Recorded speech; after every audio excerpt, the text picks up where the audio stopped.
Konsep dasar kepribadian adalah pemahaman mengenai ciri khas individu yang mencakup pola pikir, perasaan, sikap, dan perilaku yang relatif konsisten dan membedakan seseorang dari orang lain.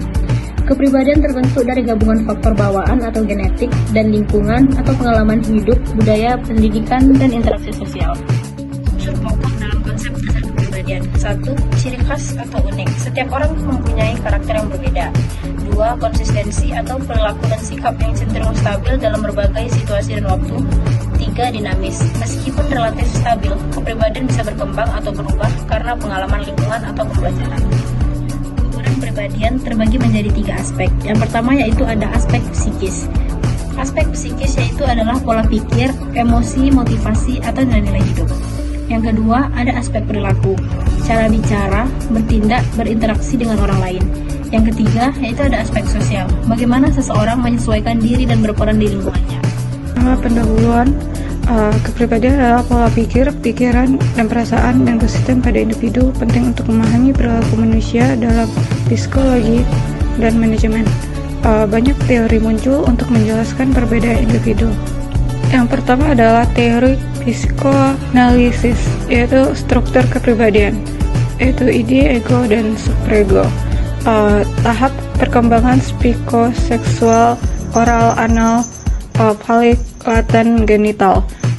Dan ketiga, fokus dorongan bawah sadar dan kedua, teori analitik, yaitu ketidaksadaran kolektif, yaitu warisan pengalaman leluhur. Kedua, arketipe, simbol universal, ibu, pahlawan, bayangan. Konsep introvert versus extrovert.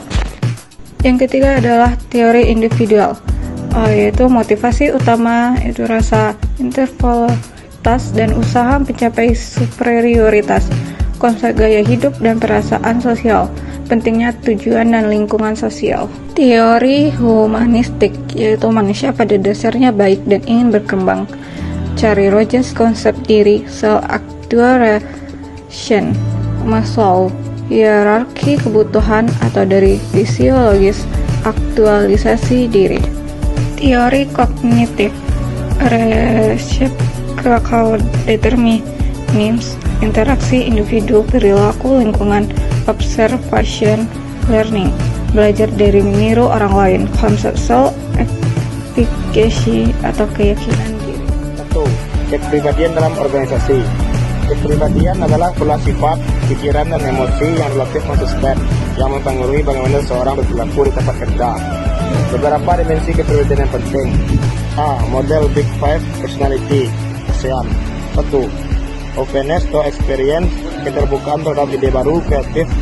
Contoh, kita mencoba mencari kerja baru. 2. Consistency, disiplin, teliti, bertanggung jawab. Contoh, karyawan yang rapi dan konsisten memenuhi target. 3. Extraversion, ramah, bersosialisasi, percaya diri.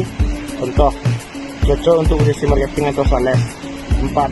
Agreeableness, mudah bekerja sama, penuh empati. Contoh, menciptakan kerja tim yang harmonis. 5. Neurosocial, emotional stability, kemampuan mengelola emosi. Contoh, karyawan stabil, tidak mudah stres dalam tekanan. 2. Perilaku dalam organisasi. Perilaku organisasi adalah tindakan nyata karyawan yang mempengaruhi kinerja perusahaan. Jenis perilaku positif. 1. Job performance, tingkat produktivitas dan kualitas kerja. 2. Organizasional, citizenship behavior, OCB, perilaku sukarela yang membantu organisasi seperti membantu rekan kerja meski bukan tugasnya. 3. Teamwork dan collaboration, bekerja sama demi tujuan bersama. 4. Inovasi dan kreativitas, memberi ide baru untuk kemajuan organisasi. 5. Work engagement, keterlibatan dan antusiasme dalam pekerjaan. B. Perilaku negatif, absenteeism, sering absen atau terlambat. 2. Turnover intention, keinginan tinggi untuk keluar dari perusahaan. 3. Counterproductive work behavior, CWB, perilaku merugikan seperti sabotase, gosip berlebihan atau pencurian kecil. 4. Konflik behavior, memicu konflik tanpa penyebab.